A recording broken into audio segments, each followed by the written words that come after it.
There are three phases that help us know what to do when someone is upset and caught in the emotional sprinkler. The first phase is called the primitive brain phase. During the primitive brain phase, there are a few things you don't want to do and a few you do want to do. When someone is in the primitive brain, you don't want to make the common communication mistakes listed previously. These mistakes can be especially hurtful when the primitive brain is active. You also don't want to teach during phase 1. The reason is that the teaching and consequences require the logical brain to be active, and that comes later. In fact, if teaching happens while the primitive brain is active, the primitive brain may automatically reject the idea, and that makes your idea a lot harder to suggest later when the logical brain is active. For example, a child is frantically looking for a toy they want to bring to show and tell, and you want to give a lesson on preparing ahead of time. The logical brain needs to be active to hear that lesson. You also don't want to try and cheer them up.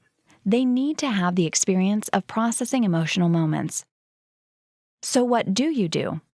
First, recognize this as an opportunity to build a deep bond.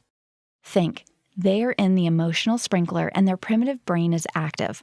I know what to do. Then, show you care by showing sympathy and being nearby. Phase 2 is the cooling down period. This can last anywhere from 2 minutes to 2 days. It could be during the same conversation or much later. The primitive brain needs time to deactivate. Over time, the primitive brain will deactivate and the logical brain can start to take over. After the calming down period comes the logical brain phase. This is the time when things have cooled down and the logical brain has taken over. There are just 2 don'ts in this phase. There may be a tendency to just move on and don't mention what happened since things have calmed down, but don't miss the opportunity to build the bond. Your goal isn't to fix it, it's to build a bond with the child. So don't feel like you have to fix things. The more important thing is to be there for them emotionally. So what do you do? First, do the positive communication practices, like listening without getting defensive. Ask for their side of the situation. Validate their feelings.